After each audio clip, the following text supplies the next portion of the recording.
for being on the show this morning. We're really looking forward to hearing about your book series. Oh, great. How, how did you come up with the concept for Blue Blood series? I was online one day procrastinating on my real work, and I stumbled, and I stumbled upon this website that listed all the descendants of people who came over from the Mayflower. And it wasn't just people like the Roosevelts and the Bushes, not just American presidents and politicians, but people like Oprah and Marilyn Monroe and Alec Baldwin could trace their ancestry back to the people who came over in the Mayflower. And I thought, what if the reason why all these people are wealthy and influential and famous is because they're undead? So that's where the kind of idea for Blue Bloods came from, that vampires came over on the Mayflower and founded our country. Wow. Now, I noticed you said that you were procrastinating and surfing on the internet, and I find that a lot of my artist friends say that when they're supposed to be doing something else is when they come up with their best ideas. Where do you find the inspiration for your characters?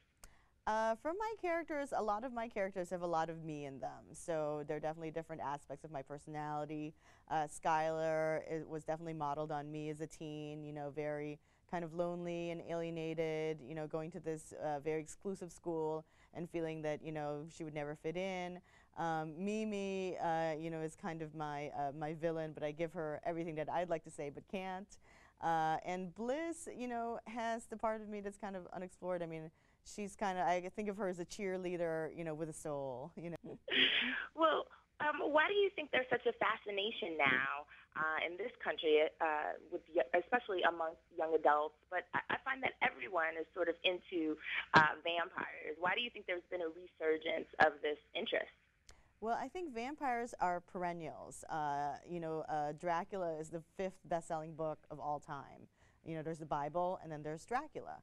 So, vampires are just something in the culture that we just gravitate to. We like the immortality. We like, kind of the cursed, kind of tragic figure of it all. I mean, you get to live forever, but then you have to suck human blood to do so. Sure. Now you have a new book out, Misguided Angel. What can your readers and people who may just, be new fans expect from this book? My vampires are a little different. They're also fallen angels. I was very motivated by inspired by the myth of Lucifer, from Paradise Lost. And I wanted an origin story for my vampires. So you'll find vampires, but they're not, your typical vampires. There's a little twist to them. And, because they're kind of historical figures, in this book, there's kind of fun stuff with the Renaissance, about how the Renaissance came about and what the vampires had to do with it. What's next for you? What are there more books in the series? Are there more things that you're working on? Oh yeah, I have Misguided Angel out, and then Bloody Valentine is coming out December 28th.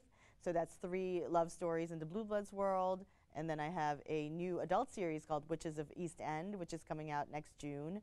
It's Nice. Witches in the Hamptons, so it's kind of fun. It's an adult book, so they're not teenagers, and they're not in high school, which is kind of fun to explore, a more adult paranormal world. And then the Blue Blood series continues. We have a graphic novel coming out in October of the first book, and the 6th book in the series is coming out next October as well.